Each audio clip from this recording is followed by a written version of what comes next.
아마 아시는 분은 다 아실 겁니다. 제가 방위 출신입니다. 그러니까 군 생활을 단기병, 그때는 단기병을 했는데 일명 방위라는 신분이었습니다. 이 방위병은 늘 군부대를 출퇴근합니다. 그래서 저 같은 사람은 군에 입대했다고 하지 않고 군에 다녔다 하고 이렇게 말을 합니다. 그리고 낮 근무를 하면 공휴일은 항상 쉴 수 있었습니다. 그런데 이제 주중에는 매일 출근을 합니다.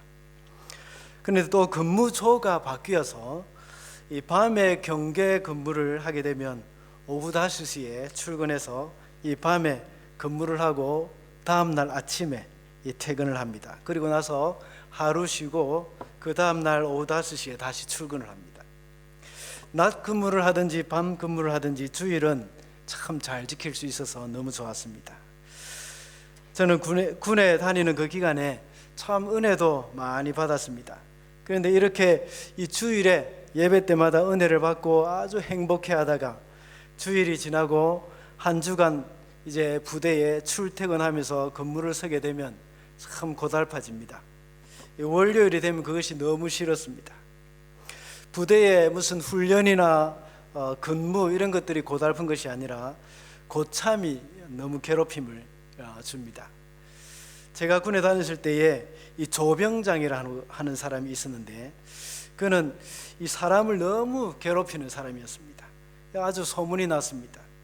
이 하나하나 시비를 걸면서 사람을 못 살게 굴고 조그마한 것이라도 이 꼬투리를 잡아서 부하들을 괴롭힙니다. 이런 사람을 우리 방위병들의 전문 용어로 또라이라고 했습니다. 그래서 저와 같이 이제 근무를 하던 제 친구들은 야, 오늘도 그 또라이 만나야 되나 하고 이렇게 말을 하고 출근하곤 했습니다. 그러면서 아주 한숨을 쉬면서 겨우겨우 이렇게 근무를 하게 됩니다. 그런데 근무소가 그 조병장님하고 같은 조면 완전히 그때는 아주 초죽음이 되는 겁니다. 거의 지옥과 같은 그런 시간을 보내게 되는 겁니다. 그런데 이런 사람은 군대에만 있는 것이 아닙니다. 어디든지 다 있습니다. 직장에도 있고 사업을 해도 그런 사람을 만날 때가 참 많이 있습니다. 사회생활을 하는 어디든지 이런 사람들은 있기 마련입니다. 곧 꼭 이 사람만 우리를 힘들게 하는 것이 아니라 또 여러 가지 환경이 우리를 녹록지 않게 참 녹록지 않은 환경이 우리를 괴롭게 만듭니다.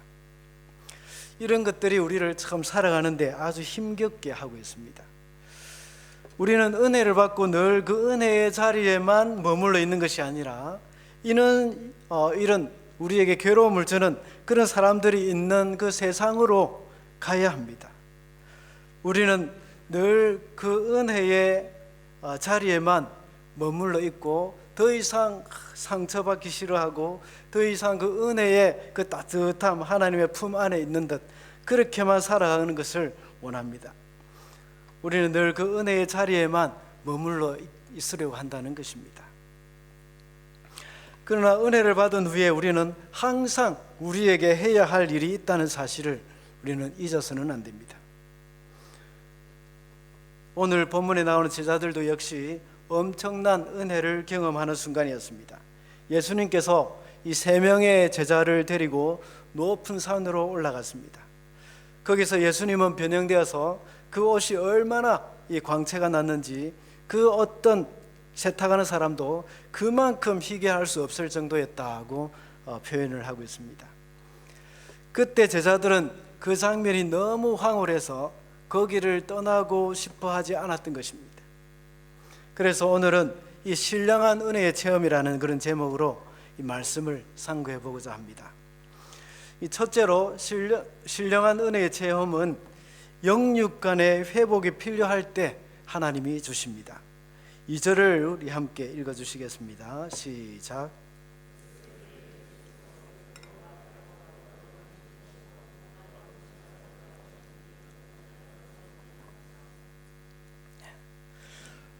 오늘 본문에서는 엿새 후에라고 나와 있습니다. 언제부터 엿새 후에라는 이 말을 하는가 하면 예수 그리스도께서 첫 번째 순환 예고, 그것이 있은 때로부터 6일 후를 가리킵니다. 그런데 누가복음 9장 28절에는 누가는 이를 8일쯤 되어서 이렇게 기록을 하고 있습니다. 이러한 차이는 마태가 첫 번째 순환 예고가 했던 날과 그리고 마가복음에 나와 있는 그 날과 변화산 사건에 있었던 날은 이 계산에서 그 날을 제외하고 나서 앞뒤를 끊고 하다 보니까 이 8일과 6일의 차이가 있는 것입니다. 그래서 다시 말하면 이 첫 번째 순환의 예고가 있었던 그 날을 제외하고, 그리고 또 마지막 그 당일날 그것을 제외하고 이렇게 하다 보면 6일이 나오고 그 다음에 누가복음 같이 그것을 다 포함시키면 이제 8일이라고 할 수가 있습니다. 이 날을 굳이 날짜를 계산해서 언급해 놓았던 그 이유가 무엇일까요? 이 사건은 공관복음 마태, 마가, 누가복음에는 다 동일하게 기록되어 있습니다. 이것이 그들에게는, 그 제자들에게는 그만큼 이것이 중요하게 여겨졌기 때문입니다. 왜냐하면 예수님께서 엿새 전에 하신 말씀이 제자들에게 아주 충격적인 말씀이었기 때문이라고 할 수 있습니다. 마침 그때 베드로가 또한 사탄아 물러가라 하며 예수님께 크게 야단을 들었기 때문에 그날은 그들에게 아주 많은 기억에 남는 그런 날입니다. 그때 후로 제자들은 아주 기운이 빠졌을 것입니다. 예수님께서 고난을 받으시고 죽으시게 된다는 그런 말씀은 제자들로 하여금 아주 절망스럽게 만드는 그러한 말이었습니다. 그들이 그토록 믿고 따랐던 예수님이었습니다. 그들은 생각하기를 예수님이 이스라엘을 회복하시고 자기들을 해방시켜 주실 줄로 믿고 있었습니다.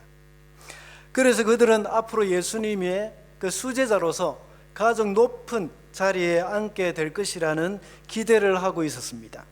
그런데 예수님께서 앞으로 받은 그 고난을 받고, 앞으로 많은 고난을 받고 장로들과 대제사장들과 서기관들에게 버림받아 죽임을 당한다는 말을 들었으니 정말 기운이 빠지고 힘이 다 빠지는 것입니다. 그런데다가 제자들은 이 그들의 삶은 육체적으로도 아주 피곤했습니다. 마가복음 6장 31절에 보면 이르시되 그들은 따로 한적한 곳에 가서 너희는 따로 한적한 곳에 가서 잠깐 쉬어라 하시니 이는 오고 가는 사람이 많아 음식을 먹을 겨를도 없음이라. 그들은 밥 먹을 겨를도 없이 지쳤습니다. 예수님이 가는 곳마다 군중들이 늘 따라다녔고 그들을 예수님은 일일이 병을 고쳐주시고 기도해 주시고 안수해 주셨습니다. 그리고 말씀을 전해 주셨습니다. 그런 일은 어느 일시적으로만 이루어진 것이 아니라 항상 그런 일이 반복되었습니다. 심지어 예수님도 얼마나 피곤하셨는지 배를 타고 갈릴리 바다를 건너실 때에 풍랑이 일고 물이 막 배에 들이치고 있어도 배 안에서 주무실 정도였습니다. 그뿐만 아니라 오늘 이 본문과 같은 사건을 기록하고 있는, 본문과 똑같은 사건을 기록하고 있는 누가복음 9장 32절에 보면 베드로와 및 함께 있는 자들이 깊이 졸다가 이렇게 말하고 있습니다.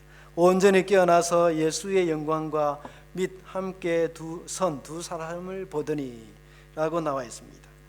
이만큼 그들의 육신은 피곤해서 깊이 졸고 있는 상황이었습니다. 그전에는 조금 피곤해도 예수님이 이루시는 그 기적을 보면서, 그리고 병자 고쳐주시는 그 놀라운 그 능력을 보면서 피곤이 어느덧 다 달아나 버리고 피곤도 잊어버리고 살 수 있었습니다. 그런데 엿새 전에 그 말을 듣고 마음이 참 불안해지기 시작하는 그때는 참 그 육체도 역시 피곤해지기 시작하는 것입니다. 주님은 이렇게 영육간에 지쳐있는 제자들에게 하늘 영광의 한 부분을 보여주셨습니다. 그렇게 함으로 하나님은 제자들에게 용기와 소망을 주시는 그런 순간을 보게 됩니다. 예수님이 앞으로 고난을 받으시고 죽음을 당할 것이라는 말에 이 불안해할 때에 이런 일을 통해서 예수님은 죽음으로 끝나는 것이 아니라 하는 것을 보여줍니다. 그리고 그 고난은 하늘의 영광으로 이루어진다는 사실, 그것을 알려주기를 원하셨던 것입니다. 우리도 역시 이 영육간에 지쳐 있을 때 이런 신령한 은혜의 체험이 필요합니다. 예수님도 마음이 지쳤을 때에 요단강에 가셨습니다. 요한복음 10장 39절 40절을 보면 이렇게 나와 있습니다. 그들이 다시 예수를 잡고자 하였으나 그 손에서 벗어나 나가시니라. 다시 요단강 저편 요한이 처음으로 세례를 베풀던 곳에 가서 거기 거하시더니, 이렇게 말씀합니다. 예수님이 유대인들에게 배척을 받으시고 회복이 필요하실 때에 자기가 세례를 받고 하나님의 음성이 들렸던 그곳 요단강으로 가셨습니다. 거기서 예수님이 세례를 받으실 때에 하나님께서 말씀하신 그 음성, 그것은 예수님이 누구시라는 것을 분명하게 알려주는 그러한 장면이 있습니다. 하늘에서 들린 음성은 이는 내 사랑하는 아들이요 내 기뻐하는 자라고 말씀하셨던 것입니다. 마태복음 28장 10절과 26절에 보면 부활하신 예수님께서 제자들에게 갈릴리로 모이라 하고 말씀하신 이유는 바로 이러한 맥락입니다. 영적인 새로운 쇄신이 필요했기 때문입니다. 제자들이 처음 예수님을 만나고 예수님과 함께 다니던 그곳, 오병이어의 그 기적이 일어나고 제자들이 고침을 받던, 병자들이 고침을 받던 그곳, 그리고 예수님의 그 주옥 같은 말씀을 들으면서 은혜를 받고 힘을 얻었던 곳이 바로 갈릴리였던 것입니다. 우리도 역시 생활에 지쳐 있을 때 변화산에 올라가셔야 합니다. 그 변화산은 하나님과의 그 깊은 만남의 장소라고 할 수 있습니다. 그곳에서 하나님과 만나기도 하고 과거에 나를 만나주신 하나님을 생각하면서 다시 한번 나의 마음을 다잡는 그런 시간이 필요하기 때문입니다.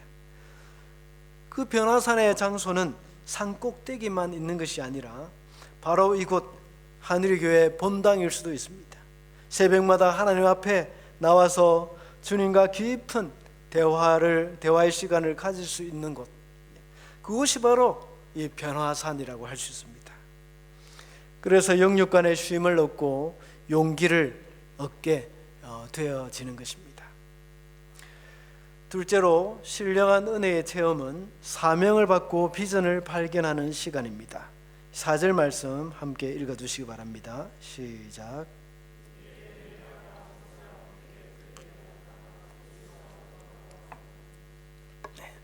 엘리야가 모세와 함께 그들에게 나타나 예수님과 함께 말씀을 나누었다고 기록되어 있습니다. 그런데 누가복음 9장 30절 31절에는 조금 더 구체적으로 말씀해주고 있습니다. 30절을 보면 문득 두 사람이 예수와 함께 말하니 이는 모세와 엘리야라. 31절에 보면 영광 중에 나타나서 장차 예수께서 예루살렘에서 별세하실 것을 말할세라고 말씀하고 있습니다. 이러한 시간을 통해서 예수님은 당신께서 감당하셔야 할 그 사명, 그리고 그 비전을 확인받고 계시는 장면이라고 할 수 있습니다. 본문에서는 엘리야와 모세가 나타나는데 이 엘리야는 선지자의 대표라고 할 수 있으며 또 모세는 율법의 대표라고 할 수 있습니다. 예수님께서는 성경을 가리켜 율법과 선지자라고 말씀하기도 하는데, 이 오늘 본문과 같이 엘리야와 모세가 나타났다는 그 말씀은 바로 하나님의 말씀의 성취를 위해서 예수님께서 십자가에 못 박혀 죽으시고 그리고 말씀대로 다시 살아나실 것을 예언하는 것입니다. 말씀하고 있는 것임을 알 수가 있습니다. 이 사건은 예수님께서 이 땅에서 해야 할 그 일을 다시 한번 확인해 주시는 그런 장면임을 우리가 알 수가 있습니다. 예수님께서 이 공생애의 사역을 처음 시작하실 때에도 역시 이 비슷한 일이 있었습니다. 그때는 앞에 잠깐 말씀드렸던 것처럼 세례 요한에게 세례를 받으셨습니다. 그때 예수님은 하나님과의 그 잊을 수 없는 그런 영적인 체험을 했습니다. 마가복음 1장 9절부터 11절을 보면 그때에 예수께서 갈릴리 나사렛으로부터 와서 요단강에 요한에게 세례를 받으시고 곧 물에서 올라오실새 하늘이 갈라짐과 성령이 비둘기같이 자기에게 내려오심을 보시더니 하늘로부터 소리가 나기를 너는 내 사랑하는 아들이라 내가 너를 기뻐하노라 하시니라. 예수님은 공생애의 사역을 시작하실 때에 방금 읽은 이 말씀과 같이 하늘이 열렸습니다. 그리고 하늘에서 성령이 비둘기같이 예수님께로 내려오셨습니다. 그리고 하늘로부터 소리가 나서 하시는 말씀이 너는 내 사랑하는 아들이라 내가 너를 기뻐하노라 하는 그런 말씀을 해주셨습니다. 이 얼마나 참 이 황홀한 그 은혜의 경험입니까? 그리고 나서 예수님의 그 공생애의 사역이 시작이 되었던 것입니다. 그리고 또 수많은 사람에게 천국 복음을 증거하며 살았던 것입니다. 이번에 또다시 예수님은 십자가에서 죽음과 부활이라는 큰 사역을 앞두고 영적인 큰 체험을 하신 것입니다.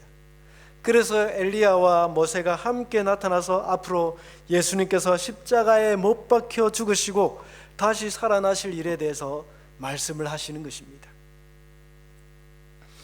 우리도 역시 하나님의 큰 은혜와 영적으로 잊을 수 없는 체험을 하게 되는 것은 그것을 통해서 하나님이 우리에게 사명을 주시는 것입니다. 구약의 대부분의 선지자들은 이런 경험을 하면서 하나님의 사명을 감당하며 살게 되었습니다. 많이 살펴볼 필요 없이 우리 두 선지자만 살펴보도록 하십시다. 이사야를 보십시다. 이사야와 같은 사람은 6장에서 성전에서 하나님과의 그 깊은 만남이 있었습니다. 천사들이 그리고 제단에서 핀수치로 그 이사야의 입술에 갖다 대면서 그 입술을 정결케 하는 그런 경험을 하게 되었습니다. 그리고 나서 하나님은 누가 나를 위해서 갈고 하고 말씀하셨을 때에 이사야는 저요 하고 이렇게 말씀한 겁니다. 주여 내가 여기 있사오니 나를 보내소서 하고 응답했습니다. 그리고 에스겔도 마찬가지입니다.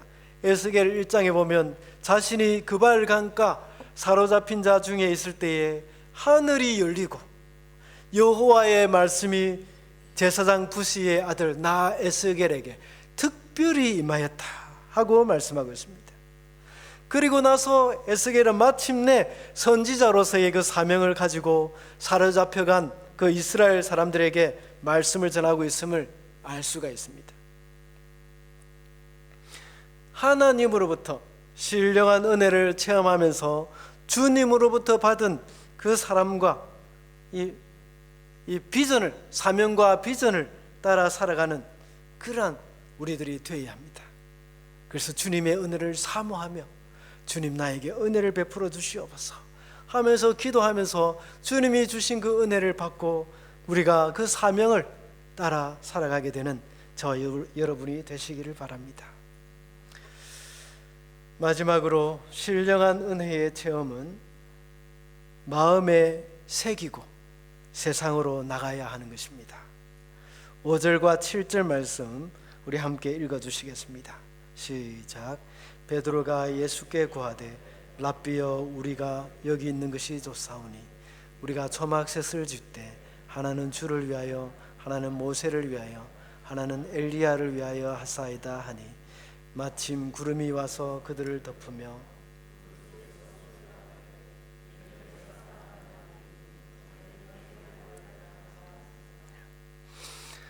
베드로는 그 영적인 체험이 너무 좋아서 그 상태를 계속 유지하려고 했습니다.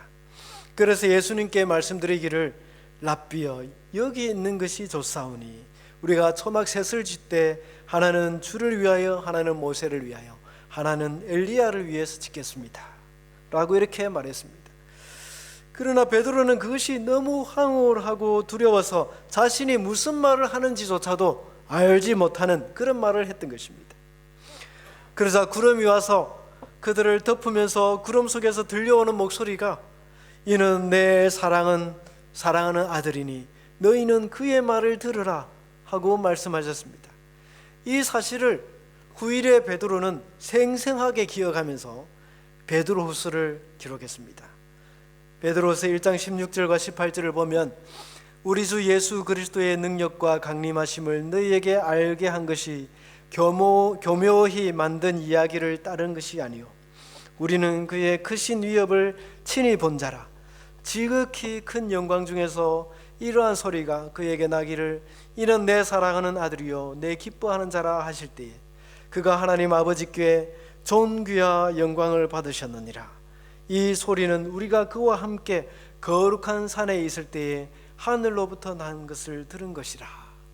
베드로가 그때의 기억을 더듬으면서 아시아에 있는 성도들에게 이 편지를 기록하고 있는 것입니다.